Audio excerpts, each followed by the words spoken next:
तो बच्चों ये आपके सामने है चैप्टर नंबर 3 इलेक्ट्रोकेमिस्ट्री। इसमें मैं आपको कुछ नहीं पढ़ा रहा हूँ, मैं आपको सिर्फ इन टेक्स्ट क्वेश्चंस जो इलेक्ट्रोकेमिस्ट्री के इंपॉर्टेंट है, यानी कि एनसीईआरटी तो करनी होती है, लेकिन एनसीईआरटी के भी वो क्वेश्चंस जो आपसे अभी तक नहीं हुए या आप कर नहीं पा रहे समय के अभाव के कारण, तो मैं आपको वो क्वेश्चंस करवा देता हूँ जो आपको करने ही करने हैं, आप उसको छोड़ नहीं सकते। ठीक है, तो बच्चों सबसे ज्यादा जो एग्जाम में पूछे जाने वाला क्वेश्चन है वो क्वेश्चन मैं अब आपके सामने यहाँ पे शो करने वाला हूँ। उस क्वेश्चन को आप सभी लोग एक एक करके करना स्टार्ट करेंगे। तो मेरे ख्याल से सभी लोगों ने यहाँ पर एनसीईआरटी तो ओपन कर ही ली है, और एनसीईआरटी ओपन करने के बाद यहाँ पर एक एक करके क्वेश्चन हम लोग अब यहाँ पे कंप्लीट करेंगे। ठीक है, तो सभी बच्चे रेडी हैं यहाँ पे? ओके, सभी बच्चे यहाँ पे रेडी हैं। अब हम लोग यहाँ पर क्वेश्चन को स्टार्ट करते हैं। तो बच्चों यहाँ पर सबसे पहले अगर आप हेडिंग को दोबारा जरूर देख लीजिएगा, ऐसा ना हो कि आपको हेडिंग ही नहीं पता हो। ये इलेक्ट्रोकेमिस्ट्री के इंटेक्स्ट क्वेश्चन है, मैं इंटेक्स्ट क्वेश्चन का डिस्कशन कर रहा हूँ, एक्सरसाइज क्वेश्चन का डिस्कशन नहीं कर रहा हूँ, इसलिए ये बात जरूर याद रखिएगा, ये इंटेक्स्ट क्वेश्चन का भी मैं डिस्कशन कर रहा हूँ। तो बच्चों सबसे पहला क्वेश्चन अब आपकी स्क्रीन पे है, जो आपको ध्यान रखना ही है। जरा सभी बच्चे यहाँ पर ध्यान दें और अपने नोट्स अभी नहीं बनाए, अभी आपको यहीं पर हमारे साथ देखना है। ये बच्चों ये एक्सरसाइज क्वेश्चन नंबर 3.4 है। ये मैंने पिछले टर्म पर कुछ बच्चों को बताया भी था, लेकिन अभी भी कुछ बच्चों से क्वेश्चन नहीं हो रहा है, और ये दोबारा क्वेश्चन उनसे पूछा गया तो वो नहीं कर पाए हैं। तो बच्चों ये एक्सरसाइज 3.4, ये क्वेश्चन नंबर 3.4 है, ये तो आपको करना ही करना पड़ेगा, इसको आप छोड़ नहीं सकते हैं। ठीक है ना? इसमें लिखा है calculate the potential of hydrogen electrode in contact with a solution whose pH is 10। सिर्फ देखो बच्चों क्वेश्चन की लेंथ कितनी छोटी है, बस क्वेश्चन इतना सही दिया गया है, और बच्चों को ये नहीं समझ में आ रहा है कि सर इसमें नर्स्ट इक्वेशन आप कैसे अप्लाई कर रहे हैं, या पीएच से आपने H+ कॉन्सेंट्रेशन कैसे निकाली, या ई नॉट ऑफ द सेल आप सर कैसे यूज कर रहे हैं, और सर हाइड्रोजन का रिडक्शन होता है वो इक्वेशन आप पहले से कैसे जानते हैं। तो बच्चों इन सब सवालों के जवाब बच्चों को ना पता होने की वजह से उस क्वेश्चन को पूरी तरह से परफॉर्म नहीं कर पा रहे। और अब आप क्वेश्चन देख सकते हैं कि क्वेश्चन की लेंथ कितनी है, इतना छोटा क्वेश्चन है, और ये क्वेश्चंस बच्चों सिर्फ बोर्ड में ही नहीं, ये काफी सारे एग्जाम्स में ऑलरेडी कॉमन है, क्वेश्चंस है तो एनसीईआरटी का ही। तो बच्चों यहाँ पर अगर आप देखते हैं तो नर्स्ट इक्वेशन क्या होती है? नर्स्ट इक्वेशन होती है E इज इक्वल टू, या E of the cell is equal to E not of the cell minus 0.0591 minus 0.0591 upon n log of K equilibrium. ये बच्चों नर्स्ट इक्वेशन होती है, ये तो मैंने आपको पहले भी बताई है। और बच्चों यहां पर अब आप कहोगे कि सर यहाँ पे तो सिर्फ एक हाइड्रोजन इलेक्ट्रोड है, कोई केमिकल इक्वेशन तो गिवन नहीं है कि हम यहाँ पर ई नॉट ऑफ द सेल निकाल लें, standard reduction potential of cathode minus standard reduction potential of anode. तो हमने कहा बेटा यहाँ पे हाइड्रोजन ही इलेक्ट्रॉन है और कुछ नहीं है। और बच्चों अगर आपने इलेक्ट्रोकेमिकल सीरीज देखी होगी तो इलेक्ट्रोकेमिकल सीरीज में ये देखा होगा कि हाइड्रोजन का अगर रिडक्शन होता है तो हाइड्रोजन का रिडक्शन होता है। तो भाई इलेक्ट्रोकेमिकल सीरीज में तो सबके ही तो रिडक्शन पोटेंशियल थे ना, किसी का ऑक्सीडेशन पोटेंशियल थोड़ा ना गिवन था, सबके रिडक्शन पोटेंशियल थे, किसी का प्लस में था किसी का माइनस में था। लेकिन उसमें एक लौता ऐसा हाइड्रोजन था जिसको हम लोग रेफरेंस पॉइंट मानते थे, और उसका रिडक्शन पोटेंशियल वहां पे 0 गिवन था, अगर आपने ध्यान दिया हो। और उसकी इक्वेशन क्या होती है हाइड्रोजन की जब रिडक्शन करता है? तो तुम कहोगे सर हाइड्रोजन जब रिडक्शन करेगा मतलब गेन ऑफ इलेक्ट्रॉन करेगा, तो वो हाइड्रोजन गैस ही तो बनाएगा और कुछ थोड़ा ना करेगा। और अगर आप इसको बैलेंस करना चाहते हो तो उसको बैलेंस करना काफी आसान है, यहाँ 2 हाइड्रोजन है, यहाँ भी 2 हाइड्रोजन कर लो, 2 प्लस का चार्ज है तो 2 माइनस का चार्ज कर दो, पूरी इक्वेशन बैलेंस हो गई। यहाँ भी 0 चार्ज लेफ्ट हैंड साइड पे, और राइट हैंड साइड पे भी 0 चार्ज है। अब बच्चों यानी कि आपके पास यहाँ पे जो इक्वेशन है वो ये है, इस इक्वेशन पे आपको चर्चा करने के लिए कहा गया है।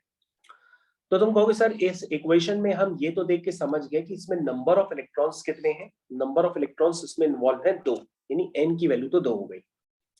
अब सर अगर हाइड्रोजन इलेक्ट्रॉन है तो उसका स्टैंडर्ड रिडक्शन पोटेंशियल तो सर आपने अभी बताया कि वो इलेक्ट्रोकेमिकल सीरीज में क्या गिवन है, 0 गिवन है। इसके अलावा बच्चों आपको ये बात ध्यान देनी है कि यहां पर पीएच क्या होता है। पीएच आपके पास 10 गिवन है, और पीएच बच्चों तो क्लास आपको 9 10th में भी बताया गया कि पीएच क्या होता है। पीएच होता है बच्चों negative logarithm to the base 10 H+ ion concentration, ये होता है बच्चों पीएच। यही तो होता है ना पीएच। अगर आपको नहीं पता तो आप हमको बताइए, नहीं पता तो बच्चों यहाँ पर पीएच का ही जिक्र आपको नहीं समझ में आ रहा तो मैं आपको बता देता हूँ, कोई बात नहीं। पीएच का बच्चों वैसे पूरा नाम होता है कि पावर ऑफ हाइड्रोजन। और बच्चों आपसे कहा जाता है कि अगर पीएच 7 से कम है तो सॉल्यूशन एसिडिक होता है, पीएच 7 से ज्यादा है तो सॉल्यूशन बेसिक होता है। ये सारी बातें आप जानते हैं ना। तो बच्चों पीएच को एक्सप्रेस कैसे करते हैं? पीएच को एक्सप्रेस करने का तरीका क्या है? Negative logarithm to the base 10 H plus ion concentration. ये एक पीएच को एक्सप्रेस करने का मेथड है। अगर बच्चों आपसे पीएच नहीं एक्सप्रेस कर पाते तो कोई बात नहीं, आप पीओएच को एक्सप्रेस कर लीजिए। पीओएच क्या होगा? Negative logarithm to the base 10 OH minus ion concentration. तो जैसे बच्चों पीएच को डिफाइन करते हैं वैसे ही हम पीओएच को भी डिफाइन कर सकते हैं।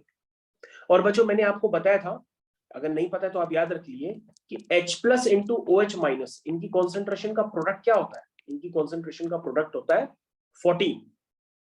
क्या होता है? 14। क्या आपको याद आई ये सारी बातें? मेरे ख्याल से आपको बातें नहीं याद है। अगर याद होती तो आप कुछ ना कुछ हमको बताते। तो बच्चों इनकी कॉन्सेंट्रेशन का प्रोडक्ट 14 नहीं होता है, 10 की पावर माइनस 14 होता है। क्या होता है? 10 की पावर माइनस 14 होता है। और बच्चों यहाँ पे अगर हम लॉग वगैरह ले लेते हैं तो लॉग वगैरह ले करके एक इक्वेशन बन जाती है pH plus pOH is equal to 40। तो बच्चों ये पीएच से रिलेटेड सारे टर्म्स है। तो पीएच से रिलेटेड सारे टर्म्स में आपको कंफ्यूजन नहीं होना चाहिए। अगर पीएच आपके पास गिवन है तो पीएच का मतलब होता है negative logarithm to the base 10 H plus ion concentration. POH का मतलब भी आप समझ गए। और ये इक्वेशन भी आप जान लीजिए अगर आपको नहीं पता है कि H plus ion into OH minus ion की कॉन्सेंट्रेशन का प्रोडक्ट 10 की पावर माइनस 14 होता है। और इसी इक्वेशन में जब हम लॉग वगैरह ले लेते हैं तो इस इक्वेशन में लॉग लेने के बाद आपके पास बन जाता है pH plus pOH is equal to 40। क्या बात समझ में आई? तो बच्चों मेरे ख्याल से आप सभी लोगों को ये बातें समझ में आ गई होंगी कि पीएच से रिलेटेड कौन कौन सी इक्वेशंस यूज की जा सकती है। अब बच्चों आपके पास अगर पीएच क्वेश्चन में गिवन है 10 तो हमें इक्विलिब्रियम कांस्टेंट के लिए क्या होना चाहिए? H प्लस आयन कॉन्सेंट्रेशन पता होनी चाहिए। तो बच्चों अगर एक बात बताओ, अगर हम ये स्टेप लिखते हैं इसके बाद में, सब बच्चे यहां पर ध्यान दें, अगर हम इसके बाद ये स्टेप लिखते हैं log 10 H plus ion concentration और माइनस को उधर शिफ्ट कर देते हैं तो माइनस उधर शिफ्ट होकर माइनस 10 हो जाएगा। तो बच्चों यहाँ पे जब हम एंटी लॉग लेते हैं तो ये जो H प्लस आयन कॉन्सेंट्रेशन है वो 10 की पावर माइनस 10 हो जाता है। सब बच्चे यहाँ पर ध्यान दें, H प्लस आयन कॉन्सेंट्रेशन 10 की पावर माइनस 10 हो जाता है अगर हम यहाँ पर एंटी लॉग या लॉग को बच्चों आप लॉग के बारे में बिल्कुल नहीं जानते हैं तो आप ऐसे समझ लीजिए कि अगर ax is equal to b, अगर इस तरह से एक्सपोनेंशियल फॉर्म दिया होता है तो यहां से आप लॉग को इवैल्यूएट कर सकते हैं। तो यहां से बच्चों होता है x is equal to log ba। तो बच्चों मैंने ये लॉग की प्रॉपर्टी को यूज किया है कि a की power x is equal to b होता है, तो b क्या होता है? b होता है a की पावर x। ठीक है बच्चों, तो ये हम प्रॉपर्टी यूज कर रहे हैं लॉग की, और यहां से हमारे पास यही प्रॉपर्टी मैंने इस स्टेप पे अप्लाई की है, और इस स्टेप पे अप्लाई करने के बाद हमारे पास यहां से H प्लस आयन कॉन्सेंट्रेशन आ गई 10 की पावर माइनस 10। तो बच्चों ये सारी चीजें इन क्वेश्चंस में होने की वजह से ही बच्चों से क्वेश्चन अटक जाते हैं। वो जल्दी जल्दी में सॉल्यूशंस तो देख ले रहे हैं लेकिन सॉल्यूशन में कुछ स्टेप उनको समझ में ही नहीं आ रहे और वो क्वेश्चन पे क्वेश्चन मार्क लगा दे रहे हैं या रट के चले जा रहे हैं। तो मैंने आपको स्टेप्स तो सारे क्लियर कर दिए। अब यहाँ पे थोड़े से मैथमेटिकल टूल्स यूज हो रहे हैं कि जैसे आपको नहीं पता है तो मैंने उसको अलग से डिस्क्राइब कर दिया है कि जैसे a की power x is equal to अगर b है तो x is equal to log b to the base a होता है। ठीक है बच्चों, याद रहेगा। तो बच्चों ये सारी बातें आपको समझनी होगी, याद रखनी होगी। मेरे ख्याल से सब बच्चों को अब याद रहेंगी। ठीक है, ओके। तो बच्चों अब तो क्वेश्चन हम लोग यहाँ पे फिनिश कर सकते हैं। क्वेश्चन में हमें लगानी है नर्स्ट इक्वेशन और निकालना है पोटेंशियल, यानी कि ई ऑफ द सेल निकालना है। तो बच्चों आप लोग ई ऑफ द सेल निकालने की तैयार है? सभी लोग तैयार है? तो बच्चों सबसे पहले ये बताओ कि आपने जो ये इक्वेशन लिखी थी, इस इक्वेशन में इक्विलिब्रियम कांस्टेंट क्या होगा? क्या इक्विलिब्रियम कांस्टेंट आप लिखना जानते हैं? कौन सा इक्विलिब्रियम कांस्टेंट आपने बताया था लिखने का तरीका? सॉलिड्स की कॉन्सेंट्रेशन हम 1 मान लेते हैं, लिक्विड की कॉन्सेंट्रेशन को हम 1 मान लेते हैं, और गैसियस की जो कॉन्सेंट्रेशन होती है वो इक्विलिब्रियम कांस्टेंट में लिखते हैं in terms of partial pressure. कैसे लिखते हैं? In terms of partial pressure divided by H plus की कॉन्सेंट्रेशन का स्क्वायर। बच्चों इस तरह से आप इस रिएक्शन का इक्विलिब्रियम कांस्टेंट लिखेंगे। और बच्चों यहाँ पे स्टैंडर्ड कंडीशंस हैं, इसलिए हाइड्रोजन का जो पार्शियल प्रेशर होता है वो 1 माना जाता है। क्या बन जाता है? 1 माना जाता है। तो बच्चों आपका इक्विलिब्रियम कांस्टेंट बन जाता है 1/H+ का स्क्वायर या 1/H+ का होल स्क्वायर। आप इसको इस तरह से लिख सकते हैं। सारी बातें यहाँ पे समझने की कोशिश करिए। उसके बाद बच्चों आपको सिर्फ और सिर्फ यहाँ पे नर्स्ट इक्वेशन लगानी है। जैसे ही आप यहाँ पे नर्स्ट इक्वेशन अप्लाई करेंगे आपका क्वेश्चन तुरंत सॉल्व हो जाएगा। तो बच्चों जो मैथमेटिकल टूल्स थे वो सारे मैंने बता दिए। अब नर्स्ट इक्वेशन अब आप खुद से अप्लाई करिए। इसमें स्पेस कम है इसलिए मैं ऊपर की स्पेस को यूज कर रहा हूँ। E is equal to E0 of cell minus 0.0591 upon n log of K equilibrium। तो बच्चों ये E0 ऑफ द सेल जो है वो 0 है, आपको बताया था मैंने। यहाँ पर n क्या है? Number of electrons. और K इक्विलिब्रियम में 1/H+ का स्क्वायर है। तो बच्चों H+ की कॉन्सेंट्रेशन कितनी है? 10⁻⁻10। और उसका हम स्क्वायर करेंगे तो 10⁻⁻20 हो जाएगा, ऊपर आके 10⁻+20 हो जाएगा। मेरे ख्याल से सबको समझ में आ गया। अब बच्चों उसको आप सिंप्लीफाई करिए और आज के बाद ये ना कहिएगा कि ये क्वेश्चन आपको नहीं आता है, तो मैंने इसीलिए आपको रिकॉर्ड करके दे दिया है। अब इसको आप हमेशा कर सकते हैं। 10⁻⁻20, 10⁻⁻20 ऊपर जाके 10⁻+20 हो जाएगा। ठीक है बच्चों, इसको बच्चों बस आप सिंप्लीफाई अपने हिसाब से करते जाइए, आपका आंसर आ जाएगा। बच्चों लॉग की प्रॉपर्टी यूज करके 20 बाहर निकाल लीजिए, ठीक है। और ये 10 इसमें मल्टीप्लाई कर दीजिए, कैंसिल हो जाएगा, तो ये आ जाएगा -0.591 वोल्ट। ये बच्चों आपका फाइनल आंसर आ जाएगा, जिसको आप टैली कर सकते हैं।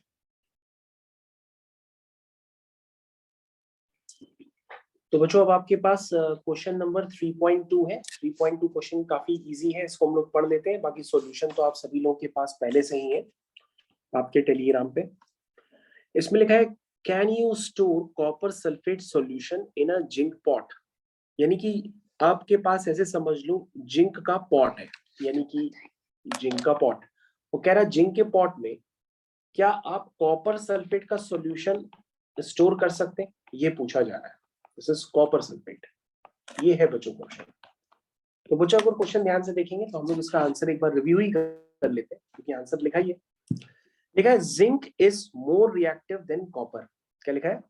Zinc is more reactive in than copper. ये बच्चों कैसे पता पड़ता है? ये पता पड़ता है रिएक्टिविटी सीरीज से। Therefore, zinc can displace copper from its salt solution. If copper sulfate solution is stored in zinc pot, then zinc will displace copper from the copper sulfate solution. इसका मतलब hence copper sulfate solution cannot be stored in a zinc pot. तो बच्चों ये question है तो बहुत easy, लेकिन exam में कभी कभी थोड़ी सी लैंग्वेज चेंज कर दी जाती है और बच्चे कह देते हैं कि हाँ रखा जा सकता है। तो लैंग्वेज पे थोड़ा ध्यान दीजिएगा। ये जिंक का पॉट है और कॉपर सल्फेट का सॉल्यूशन है। तो जिंक के पॉट में हम कॉपर सल्फेट का सॉल्यूशन नहीं रख सकते हैं। क्यों? क्योंकि इन दोनों में रिएक्शन हो जाएगी, और जो रिएक्शन हुई है वो आपकी स्क्रीन पे रिएक्शन आपको समझ में आनी चाहिए। इस रिएक्शन को हम लोग डिस्प्लेसमेंट रिएक्शन के नाम से जानते हैं। तो बच्चों ये क्वेश्चन तो काफी इजी है, तो सभी को समझ में आ गया होगा। तो अब हम लोग दूसरे क्वेश्चन और भी देख लेते हैं। 2 क्वेश्चन अब तक हम लोग ने इन टेक्स्ट एक्सरसाइज के किए हैं। उसके बाद बच्चों हम लोग दूसरे क्वेश्चंस की तरफ आ रहे हैं। ये क्वेश्चन नंबर 3.3 है बच्चों। अगेन ये मेरे क्वेश्चंस नहीं है, ये आपके एनसीईआरटी के क्वेश्चन है, ये आपको करने ही करने पड़ेंगे। तो मैं आपको विद एक्सप्लेनेशन बता रहा हूँ, सिर्फ समझो उसको। देखिए एक्सरसाइज जो है ये इलेक्ट्रोकेमिस्ट्री के इंटेक्स्ट क्वेश्चन का 3.3 है। इसमें लिखा है कंसल्ट, सब बच्चे इधर ध्यान देंगे, लिखा है consult the table of standard electrode potential and suggest 3 substances that can oxidise ferrous ions under suitable conditions. तो बच्चों आप ये बताओ कि फेरस आयन अगर ऑक्सीडाइज होता है तो इसका मतलब उसकी ऑक्सीडेशन स्टेट बढ़ेगी, तो फेरस से फेरिक में कन्वर्ट होगा। तो क्वेश्चन में पूछ रहा है सुटेबल कंडीशंस बताओ कि वो फेरस फेरिक में कन्वर्ट हो जाए। तो सबसे पहले हम लोग क्या करते हैं, लिखेंगे substances that are stronger oxidising agent that ferrous ion can oxidises ferrous ions. ठीक है, तो जो स्ट्रॉन्गर ऑक्सीडाइजिंग एजेंट्स होंगे वही इसको ऑक्सीडाइज कर पा सकते हैं, किसमें? Ferric ion. ठीक है, This implies that substance having higher reduction potential than 0.77 volt can oxidize ferrous ions to ferric ion. Three substances that can do that are fluorine, chlorine and oxygen. तो बच्चों question आपको वैसे समझ में तो आ गया होगा, लेकिन अगर ये क्वेश्चन एग्जाम में आएगा तो आप ये सब्सटेंसेस बता नहीं पाओगे कि कौन से सब्सटेंस यूज करने हैं, कौन सी सुटेबल कंडीशन देनी है ताकि फेरस किस में कन्वर्ट हो जाए, फेरिक में कन्वर्ट हो जाए। तो बच्चों ये बात आपको समझनी पड़ेगी, क्योंकि अगर हम फेरस को ऑक्सीडाइज करना चाहते हैं तो फेरस अगर ऑक्सीडाइज होगा तो वो क्यों होगा, उसके बगल में क्या होना चाहिए, एक बढ़िया ऑक्सीडाइजिंग एजेंट होना चाहिए।